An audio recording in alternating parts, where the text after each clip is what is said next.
Recuerden orar por Manuela Zamora, ¿sí? Ok. Necesita las oraciones, está enferma y pues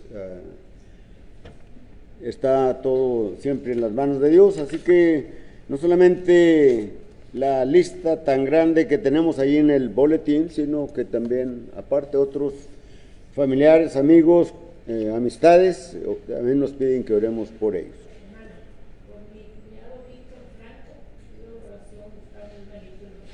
Víctor Blanco, sí. Franco, Víctor Franco, está en el hospital. También por un niñito bueno, aunque ya está bien, ya nos dijeron que está bien, está mejor, nació prematuro y allá en California, y es el nieto de una señora en la que estamos dando clases, el hermano Wally y yo, y el hermano BC, ¿verdad? Y nos pidió que orásemos por él. Muy bien, vamos a abrir nuestra Biblia ya en la carta primera que el apóstol Pablo escribe a los Corintios, y en el capítulo 5, 1 Corintios capítulo 5 y versículos 6 hasta el versículo 8. El apóstol Pablo inicia: no es buena vuestra jactancia. En el versículo 6, no es buena vuestra jactancia. ¿No sabéis que un poco de levadura leuda toda la masa? Limpiaos, pues, de la vieja levadura, para que seáis nueva masa sin levadura, como sois. Porque nuestra Pascua, que es Cristo, ya fue sacrificada por nosotros. Así que celebremos la fiesta no con la vieja levadura, ni con la levadura de malicia y de maldad, sino con panes sin levadura, de sinceridad y de verdad. Nuestra lección, nuestro sermón es: Cristo es nuestra Pascua. Cristo, nuestra Pascua. En el contexto, en los primeros 5 versículos de este capítulo 5 de 1 Corintios, hay un problema. La iglesia en Corinto tenía muchos problemas, ¿verdad? Y uno de ellos era de inmoralidad. Aquí en el versículo 1 dice: de cierto se oye que hay entre vosotros fornicación, y tal fornicación que ni aún se nombra entre los paganos, entre los gentiles, entre los idólatras, ¿verdad? Sino tanto que alguno tiene la mujer de su padre. Era algo, pues, que en lugar de causar tristeza y dolor, pareciera que lo tomaban todo bien la iglesia en Corinto. Este hombre, ¿verdad? Es probable que la mujer que su padre tenía, ¿verdad? Bueno, él había muerto, quizás el padre había muerto, y él tomó a su madrastra, en este caso, ¿verdad?, como esposa. O quizás se había divorciado la mujer. No sabemos qué es lo que estaba sucediendo, cuál era la razón de por qué hubo esa oportunidad para este hombre. Pero este señor, este joven, se había unido a esta mujer y la había tomado como esposa. Y el apóstol Pablo le dice: y vosotros estáis envanecidos. Es como lo aprobaban. ¿No debierais más bien haberos lamentado para que fuese quitado de en medio de vosotros el que cometió tal acción? ¿No era mejor eso, eliminar a aquella persona? Ciertamente yo, como ausente en cuerpo, pero presente en espíritu, ya como presente he juzgado al que tal cosa ha hecho. Pablo está, recuerden ustedes, están en Éfeso, y él ha mandado esa carta, la ha mandado por barco, ¿verdad? Y aunque ha mandado antes de la carta probablemente a Tito o a Timoteo, para que les ayudara a resolver tantos problemas que tenía la iglesia en Corinto. Pero él se consideraba que estaba presente en espíritu.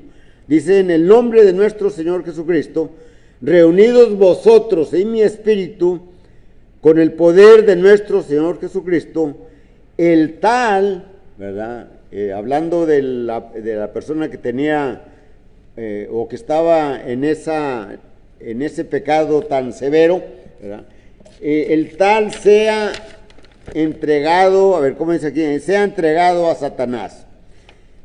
Cuando leía yo esto hace tiempo, pues no alcanzaba a comprender, y quizás todavía no en su totalidad, ¿verdad?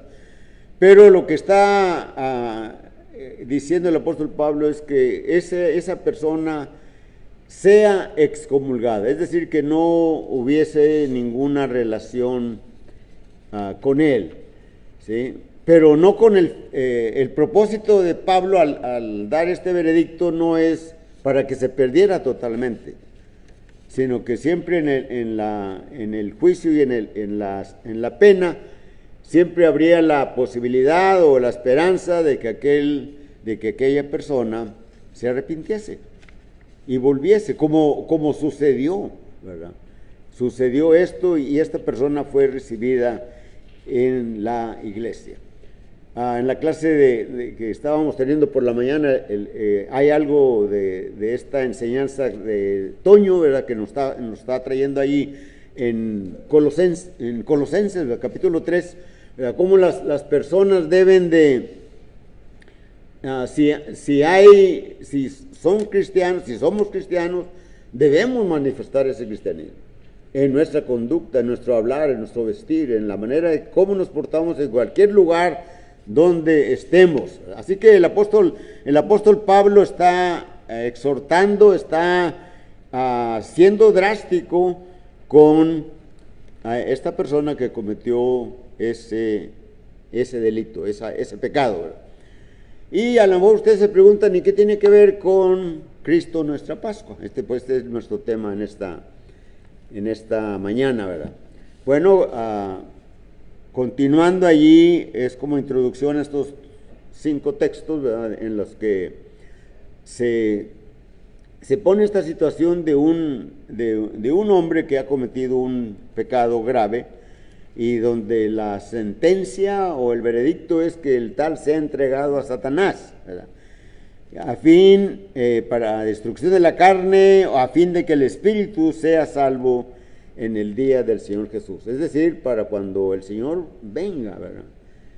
Y siempre vamos a recordar al apóstol Juan, ya un hombre anciano, cuando escribe su primera carta, la primera carta de Juan, en el capítulo 2, versículos 1 en delante: hijitos míos, estas cosas os escribo para que no pequéis, porque está viendo que en nosotros, en el hombre, siempre hay la tendencia a caer, ¿verdad?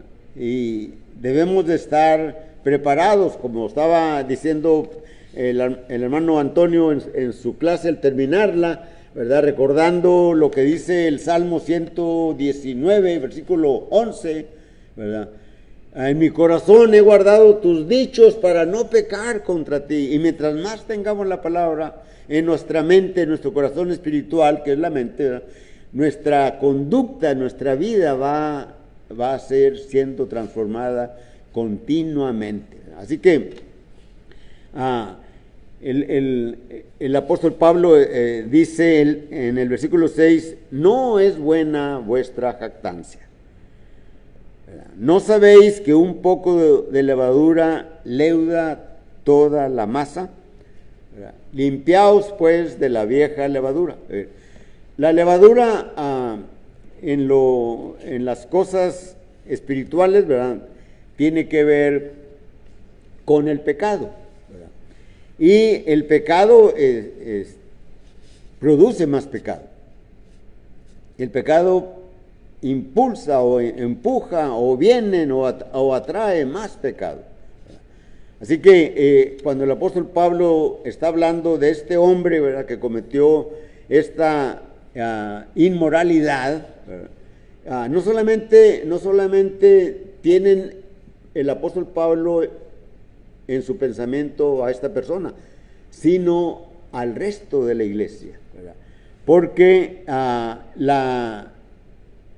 el pecado podía contagiar a muchas personas o a toda la iglesia, y había el problema de que fuera una iglesia que estuviera siempre en pecado.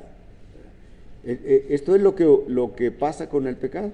El pecado atrae más pecado y trae influencia hacia los que nos rodean, ¿verdad? Si en la iglesia bueno, está bien que siga ese hombre aquí, ¿verdad? Pues va a invitar a que otros también hagan otras cosas, ¿verdad? Y va a contaminarse toda la congregación, ¿verdad? Entonces, la levadura dentro de la enseñanza espiritual era considerada como pecado, ¿verdad? Por tanto, dice la escritura, un poquito de levadura leuda toda la masa, ¿verdad? Así que un poquito de pecado en la congregación, cuando es tolerado y cuando no se hace la vista gorda, ¿verdad?, que no se ve, ¿verdad?, va a contagiar a muchos a que tengan esa actitud, ¿verdad? Entonces, el origen de la Pascua, ¿verdad?,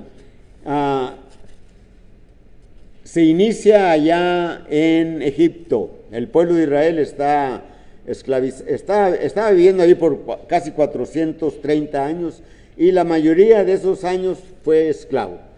Y estaban siendo esclavos del faraón, estaban de esclavos en Egipto, y ellos oraban a Dios y pedían acerca de las promesas que Dios había dado a los patriarcas, acerca de la tierra a la cual había mandado Dios a Abraham, y la cual estaba prometida a toda su descendencia.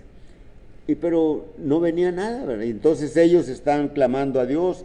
Dios por fin los oye, o no por fin, sino que Dios tiene sus tiempos, y cuando vino ese tiempo de sacar al pueblo de Israel de la esclavitud de Egipto, mandó a Moisés. Conocemos la historia así de grandes rasgos. Moisés viene, le dice al faraón: deja ir a mi pueblo, así dice Jehová. Y el faraón se enoja, se enoja y dice: ¿quién es tu Dios? No conozco a tu Dios. Y entonces le da a conocer el nombre, es Jehová, el nombre es Jehová, el Dios que existe por él mismo, por sí mismo, ¿verdad? Y pues yo no lo conozco y no voy a dejar ir al pueblo. Y así sucede, ¿verdad? No lo deja ir, y entonces se viene el castigo para el pueblo de los egipcios. Vienen 10 plagas. No vamos a hablar de ellas, ¿verdad? Pero de la última sí vamos a hablar, la 10ª plaga, ¿verdad? El pueblo ya está un poquito desesperado, porque dice: en lugar de traernos consuelo, ha sido más perjudicial para todo el pueblo. Recuerden ustedes que ellos tenían la tarea de hacer ladrillos, y les daba todo el material, pero cuando llegó Moisés, les dice el faraón: ahora ustedes van a buscar la paja para hacer los ladrillos, ¿verdad? Y les pegaban con látigo, etcétera, ¿verdad? Y estaban un poquito decepcionados con Moisés. Entonces Moisés recibe de Dios, dice: con esta plaga que voy a mandar al pueblo egipcio, ¿verdad?, los dejarán ir. Y manda la fiesta de la Pascua. La fiesta de la Pascua consistía en inmolar un cordero de 1 año, perfecto. Ahí está, en Éxodo 12 viene todas las especificaciones o todas las características que tienen que ver con la fiesta de la Pascua. En lo que respecta al animal, debería ser un animal de un año perfecto, sin ninguna anomalía, todo completo, entero, ¿verdad? Sano, y lo deberían de preparar por 4 días, a partir del día 10, que iba a ser el primer mes de los judíos o de Israel, y en ese mes llamado Aviv o Nisan, dependiendo de dónde estemos leyendo, el día 14 se inmolaría, ¿verdad? Es decir, se sacrificaría. Y así fue, ¿verdad? Allá en Levítico capítulo 23, versículos del 5 al 8, vienen las leyes acerca de esta fiesta, ¿verdad? No voy a leer por causa del tiempo, ¿verdad? Pero ustedes pueden, si quieren anotar estos textos, ¿verdad? Éxodo 12, respecto de la Pascua, las leyes, el Levítico 23, del 5 al 8, y Moisés, cuando ya está en su último mes de vida, ¿verdad? Está prácticamente a las puertas de entrar a la tierra prometida, están en el lado de Moab, y Moisés da 3 discursos, y en el segundo discurso, ¿verdad?, les habla acerca de la fiesta de la Pascua. Para cuando se preparaba la Pascua, ¿verdad?, cuando se iba a preparar la Pascua, había una ceremonia en que buscaban en todos los rincones de la casa que no hubiese ningún pedacito de levadura, ¿verdad? Ningún pedacito de levadura, ¿verdad? Recuerden ustedes que la levadura es la misma masa, pero fermentada, es decir, echada a perder, ¿verdad? Un pedacito se echaba en la masa nueva, y luego esa se amasaba, y esa poquita levadura leudaba toda la masa. Y luego, como hacían las abuelas de nosotros, ¿verdad?, arrancaban un pedazo de masa y lo dejaban por allí para que al siguiente día utilizarlo como levadura, ¿verdad?, y preparar las tortillas de harina o los panes, no sé qué prepararían, ¿verdad? Bien, pero eso es otra cosa. Entonces están todas las especificaciones, ¿verdad? Y la Pascua, ¿verdad?, se iba a inmolar ese cordero, y en el segundo asunto, ¿verdad?, que es la importancia de la fiesta, la sangre de ese cordero se iba a embadurnar en los postes de la puerta y en el dintel de la puerta, ¿verdad? Es decir, en la parte superior y en los postes de la puerta se iba a embarrar de la sangre de aquel cordero, para que el heridor, cuando pasara y viera la sangre, no entrara y no matara a los primogénitos que estaban en aquella casa. No solamente del hombre, es decir, humano, sino que también los primogénitos de las bestias, ¿verdad? En las casas había la familia, pero a veces tenían esclavos, ¿verdad?, los cuales tenían su propia familia, y también tenían un primogénito, es decir, un primer hijo, y esos iban a morir, ¿verdad? Y así sucedió, ¿verdad?, en Egipto, ¿verdad? Murieron todos los primogénitos. No había un hogar egipcio en el que no hubiese duelo, no hubiera una muerte de un ser humano, ¿verdad? Sin embargo, en los hogares de los israelitas no había llanto de dolor por la muerte de algún primogénito, ¿no? ¿Por qué? Porque la sangre del cordero los estaba protegiendo, ¿verdad? Y por tanto la participación, la celebración de la fiesta de la Pascua, pues era para el pueblo de Israel gozo, ¿verdad?, porque ya no iban a ser más esclavos, iban a irse a una tierra que Dios le había prometido a Abraham que le daría a su descendencia. Ellos iban a ir a una nueva tierra, ¿verdad? Y así sucedió, salieron, ¿verdad? Entonces Israel fue librado de la esclavitud. Todo esto tiene que ver con lo que el apóstol Pablo le dice a los corintios, ¿verdad? Cristo es nuestra Pascua, ¿verdad?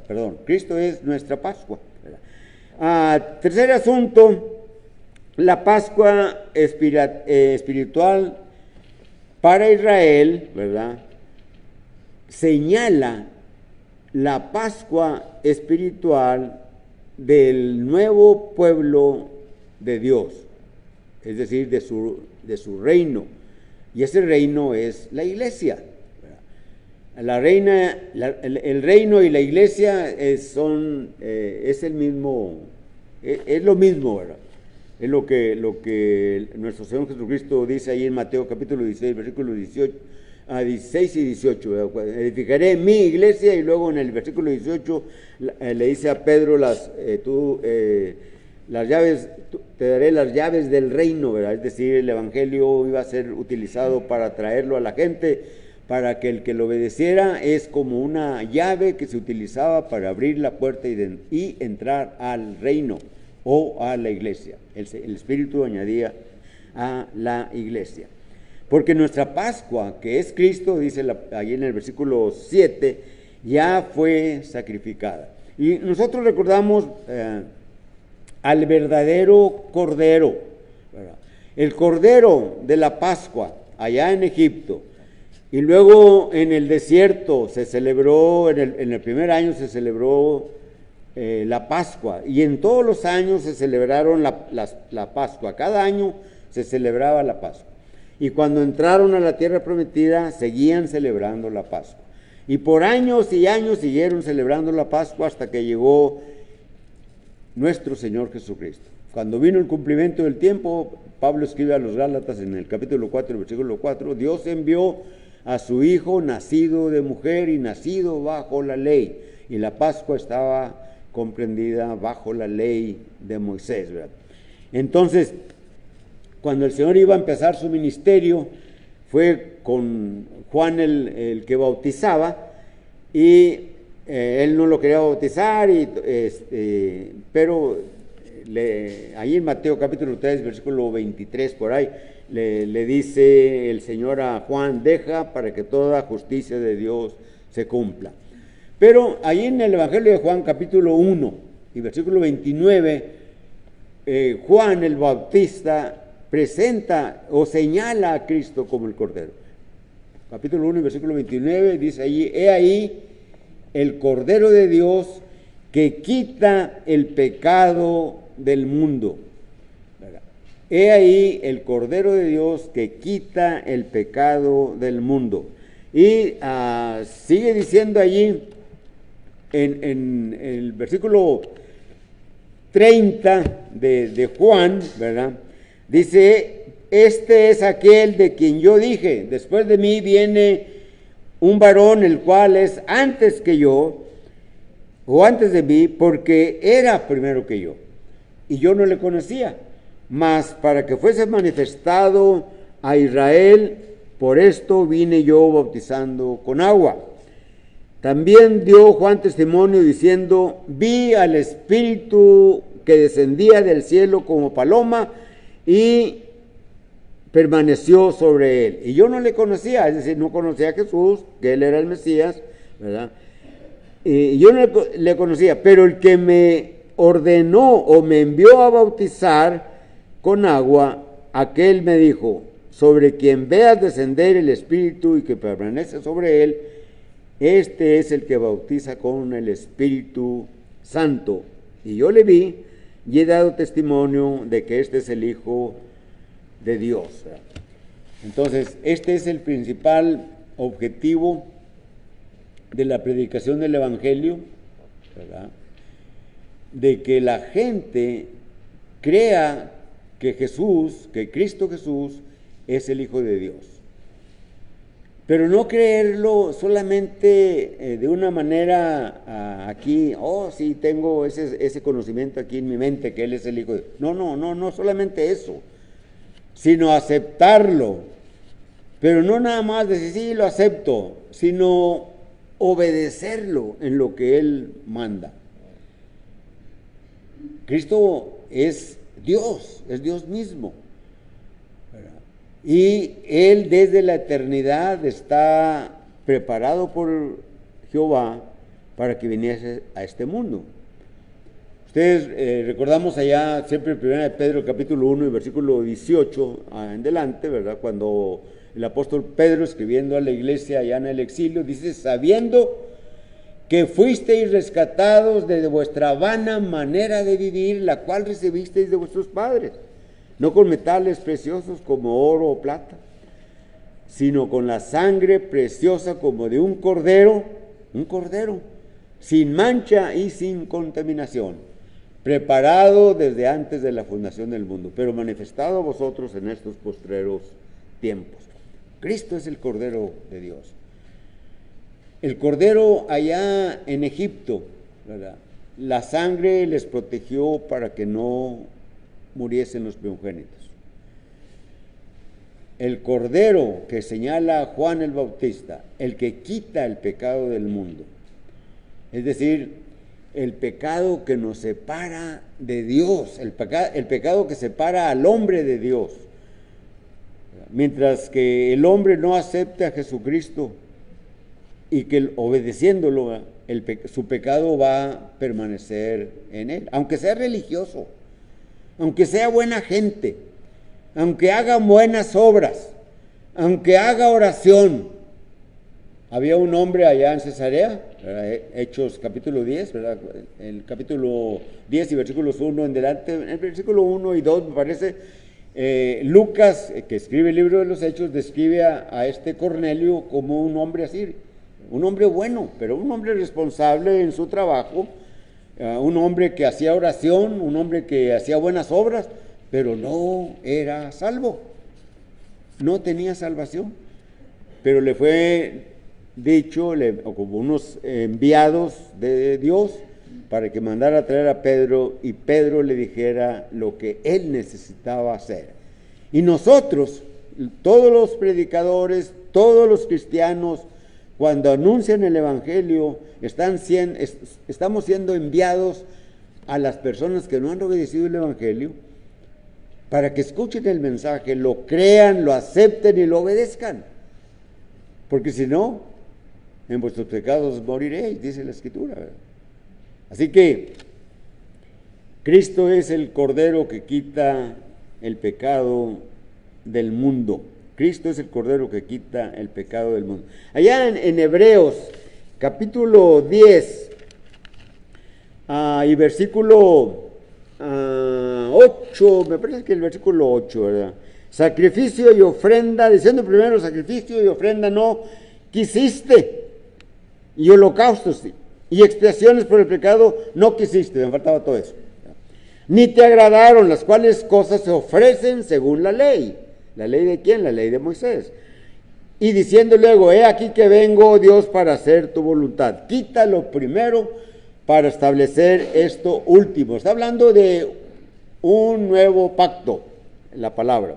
En esa voluntad somos santificados mediante la ofrenda del cuerpo de Jesucristo, hecha una sola vez para siempre. Y ciertamente todo sacerdote está día tras día ministrando y ofreciendo los mismos sacrificios que nunca pueden quitar los pecados. Pero Cristo, dice el versículo 12, habiendo ofrecido una vez un solo sacrificio por los pecados, se ha sentado a la diestra de Dios. De ahí en adelante esperando hasta que sus enemigos sean puestos por estrado de sus pies. Miren este texto, versículo 14, apréndanselo de memoria. Porque con una sola ofrenda hizo perfectos para siempre a los santificados. Y nos atestigua lo mismo el Espíritu Santo. Entonces, Cristo es el verdadero Cordero. El Cordero allá en el Antiguo Testamento, el Cordero allá en Egipto, señalaba al Cordero de Dios, a Cristo, ¿verdad? El sacrificio con el cual, con ese sacrificio, Dios quedó satisfecho. Ya no era necesario más sacrificios. Isaías capítulo 53 y versículo 11, ¿verdad? Está hablando del Cordero, ¿verdad? De la Pascua, ¿verdad? Está hablando de Cristo como va a ser muerto, ¿verdad? Y dice ahí en el versículo 11, y verá, hablando de Dios, la aflicción de su alma y quedará satisfecho. Quedará satisfecho. Es decir, ya no va a ser necesario más sacrificios, porque Cristo hizo el único que vale. Es decir, el que borra a todos los demás, y con ese podemos tener acceso a Dios. Así que, hermanos, dice Hebreos capítulo 10, versículo 19, teniendo libertad para entrar en el lugar santísimo por la sangre de Jesucristo, por el camino nuevo y vivo que Él nos abrió a través del velo, esto es de su carne, acerquémonos con corazón sincero, en plena certidumbre de fe, purificados los corazones de mala conciencia y lavados los cuerpos con agua pura, mantengamos firmes, sin fluctuar, la profesión de nuestra esperanza, porque fiel es el que prometió, y considerémonos unos a otros para estimularnos al amor y a las buenas obras. Entonces, la Pascua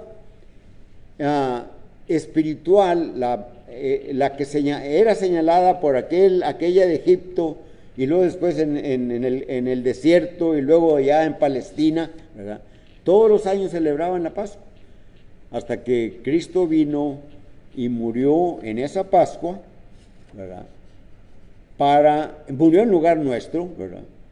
Y su sangre nos limpia de todo pecado, ¿verdad? Como dice allá en Hechos capítulo 20, versículo 28, ¿verdad? Cuando Pablo mandó llamar a los ancianos, a Mileto, ¿verdad? A Mileto en el puerto de Éfeso, ¿verdad? Y ahí en el versículo 28 dice, velad por vosotros, les dice a los ancianos. Es decir, cuídense primero ustedes, ¿verdad? Cuídense primero ustedes. Nosotros hemos oído un dicho popular, ¿verdad? Que dice, en la casa del herrero, cuchillo de palo, ¿verdad? Pero sí anda arreglando cuchillos por todas partes, pero en su casa no. Entonces, tenemos que saber que Cristo, ¿verdad?, murió por nosotros, y que su sangre nos limpia del pecado y que podemos acercarnos a Él. Entonces, esto en el asunto 4 es lo que significa Cristo, que es nuestra Pascua. Somos salvos de la ira de Dios, Romanos capítulo 1 y versículo 18. A ver, ¿cómo dice el versículo 18? Pues primero necesito encontrar Romanos. Dice el versículo 18, porque la ira de Dios se revela desde el cielo contra toda impiedad e injusticia de los hombres que detienen la justicia, detienen con injusticia la verdad. ¿Cuál es la verdad? La palabra de Dios. Y el Señor nos libra de eso, ¿verdad? Entonces, en 1 Juan capítulo 7, versículo... en 1 Juan capítulo 1, perdón, en versículo 7, en la parte final nos dice que la sangre de Jesucristo nos limpia de todo pecado, ¿verdad? Romanos capítulo 5, versículo 8, mas Dios muestra su amor para con nosotros en que siendo aún pecadores, Cristo murió por nosotros. ¿Se fijan ustedes? ¿Nos fijamos? ¿Notamos eso? Así que, como conclusión, ¿verdad?, Cristo es nuestra Pascua.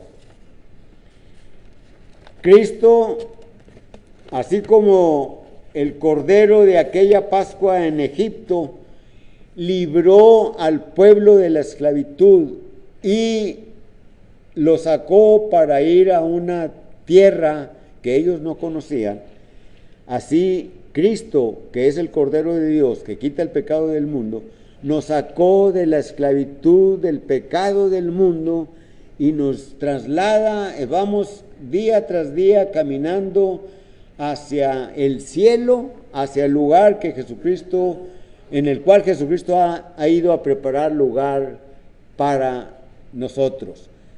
Juan capítulo 14, versículos 1 y hasta el versículo 3, ¿verdad?, cuando dice, no se turbe vuestro corazón, creéis en Dios, creed también en mí. En la casa de mi Padre muchas moradas hay. Si así no fuera, yo lo hubiera dicho. Voy pues a preparar lugar. Y si me fuere y os prepararé el lugar, os traeré a mí mismo, para que donde yo estoy, vosotros también estéis. Esta es nuestra esperanza. El pueblo de Israel tenía esa esperanza de llegar a la tierra prometida. Y la mayoría, la inmensa mayoría, mayores de 20 años, no entró. Solamente entraron 2 de los que salieron de Egipto. Esto nos enseña, ¿verdad?, que debemos de estar conscientes. Todos los que no entraron fueron incrédulos. No creyeron que Dios los iba a introducir en Palestina. No creyeron que Dios iba a derribar las murallas y conquistar a los demás ejércitos. Y por incrédulos no entraron. Que nosotros no seamos incrédulos. ¿Verdad? Cristo nos está guiando porque Él dijo que estaría con nosotros todos los días hasta el fin del mundo. Y nuestro peregrinar es ir hacia el cielo, la Jerusalén celestial. Así que tú también puedes incorporarte a ese éxodo espiritual que tenemos. ¿Qué tienes que hacer? Confesar que Jesucristo es el Hijo de Dios, arrepentirte de tus pecados, bautizarte. Y el Señor te añade a la iglesia y entonces estarás caminando junto con nosotros. Y tratar de ir por la puerta angosta, no por la puerta amplia, por el camino ancho que lleva a la perdición, por la puerta angosta que lleva a la vida. La invitación es la predicación de la palabra, pero cantamos un himno.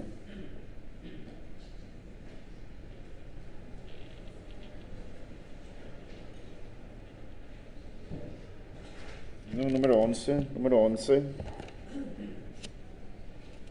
Primera y última estrofa. Número 11. Cantemos. Hay un lugar donde quiero estar, muy cerca de mi Redentor. Ahí podré yo descansar al fiel amparo de su amor.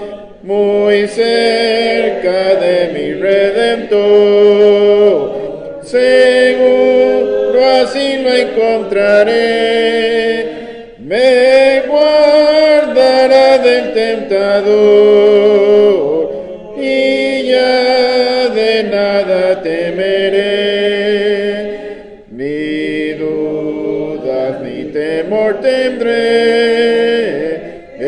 estando cerca de Jesús, rodeado siempre me veré con los fulgores de su luz. Muy cerca de mi Redentor, seguro así lo encontraré. Me guardará del tentador y ya de nada temeré.